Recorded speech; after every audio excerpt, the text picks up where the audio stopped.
Hi everybody, it's Thomas here from Thomas Fitzgerald Photography, and welcome to another episode of Street Photo Diary.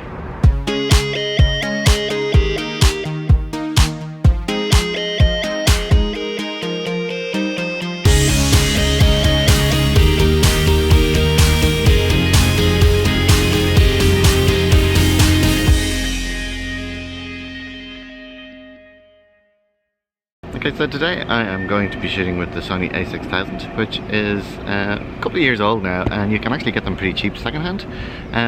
This is one of my favourite street photography cameras for a number of reasons. First of all, the autofocus is really good on it, and the camera itself is actually really fast. And secondly, I like the flip out screen, so it makes it easy if you're trying to be candid. You can walk along with the camera screen flipped out, and it makes it easy to get shots without actually anybody really paying any attention to you. Another thing I like about it is it's really small and neat, and I have the GoPro on top of it here, so that actually makes it nearly twice as big as it needs to be. But for the purposes of this, it's just handy so you can see the point of view as I go shooting with this. I actually get quite a lot of emails from people asking me about the A6000 as a street photography camera, and I think part of that is the fact that it is so inexpensive now. You can pick up new ones for about €400, and even second-hand you probably get them about 300 to 400. You might be wondering, why am I in a park if this is street photography? And you may have noticed if you followed some of this other series of the Street Photo Diary, I have a tendency to start off in the park, and the reason for that is it's actually really loud in Dublin, so just kind of one of the quietest places I can get to actually do some kind of pieces to camera like this.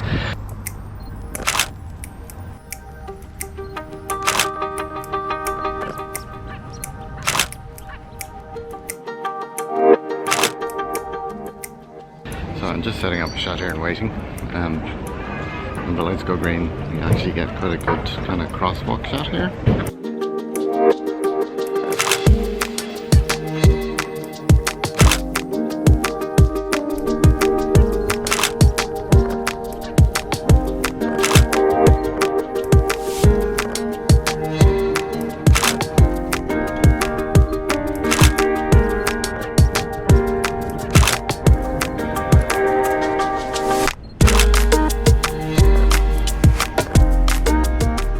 So this is one of those times where you have to kind of wait to get the right shot, and I had it perfectly lined up there and the bloody tram kind of blocked my way, so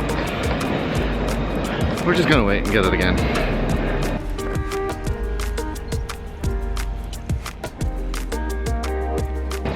What's interesting about this shot is you've got the light kind of almost acting as a subject in and of itself, so from the reflections of other buildings, and you've got the people in a pocket of light, so let's see how we get on.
So one of the things I like to look for is juxtaposition.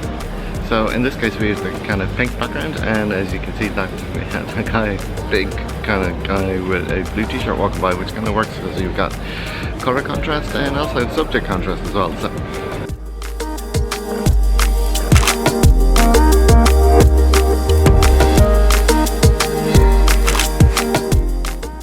I love this sign, it's really funny.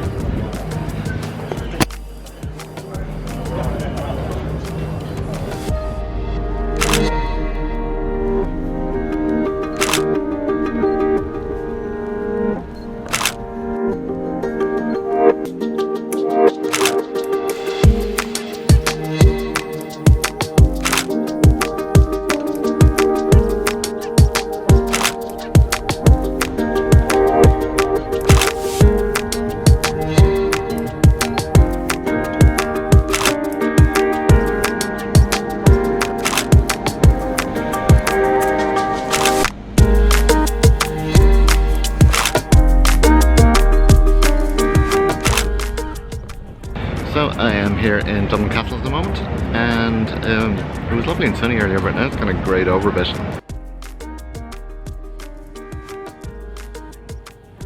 So here's the thing about street photography. I certainly don't think I'm the greatest street photographer in the world. In fact, I often kind of don't think I'm very good at all. But at the end of the day, I keep doing it because I like it, and I like shooting street photography. So I'm certainly no expert, but I do try to keep learning and try to keep seeing things differently and improving how I shoot it. So that's kind of why I started doing these videos in the first place. Somebody made the point to me recently that they didn't think that my photos told a story, or that they weren't enough telling a story, or telling a story enough. But see, here's the thing, I think people get caught up too much in this whole street photography has to tell a story thing, because at the end of the day, photography is a visual medium. So, you know, it can be enough just for it to be an interesting visual image. Like, I like seeing interesting things, interesting people, and capturing interesting expressions and stuff like that. So I also think too there's a lot of snobbery around street photography. So there's all these so-called rules that you have to follow, and different people make up their own different rules. So at the end of the day, just if you like doing it, do it. The important thing is to know your limitations, know if you have weaknesses in certain areas, and just work to improve them. And that's kind of what I always try to do, even though I've been taking photographs for years. I always believe that I'm not great and I need to improve, and so that's what I try and do all the time. So one of the things I like to do too is to find an interesting background and then kind of let people walk into it. Or sometimes you just want the texture of the background on its own. In this case, I am here in Dublin Castle, and there's some pretty interesting backgrounds here. So if I turn around, you can see this kind of old building. I'm not quite sure what it is. I probably really should know these things. Let's see if we can get someone to walk by. There's kind of nice texture and kind of red brick thing going on, so let's just see how we get on with this.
Okay, so I'm not sure how much more I'm going to get, so that's probably pretty much going to be it for this episode of Street Photo Diary. The light's kind of going and my batteries are pretty much dead. The GoPro's nearly dead and the A6000 is nearly dead. But I might stop and try and charge them up. I brought one of those big battery packs, and the A6000 can charge over USB, so we'll see how we get on.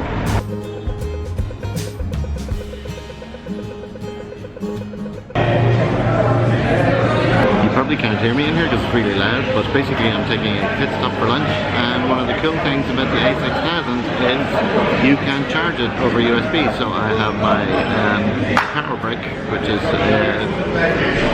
basically is it for my phone mostly, but it will also charge the camera. So I'm doing that right now, and I'm going through the images that I took this morning on the iPad. I actually got a lot more pictures this morning than I realised, so actually not as bad as I thought it was.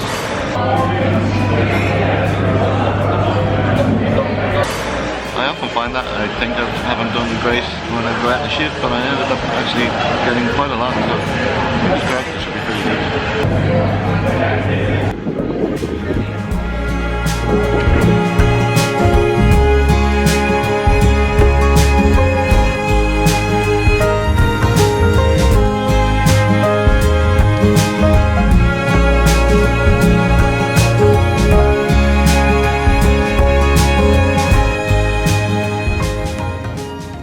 So that's pretty much it. Thanks for watching this episode of Street Photography Diary, and we'll see you in the next episode.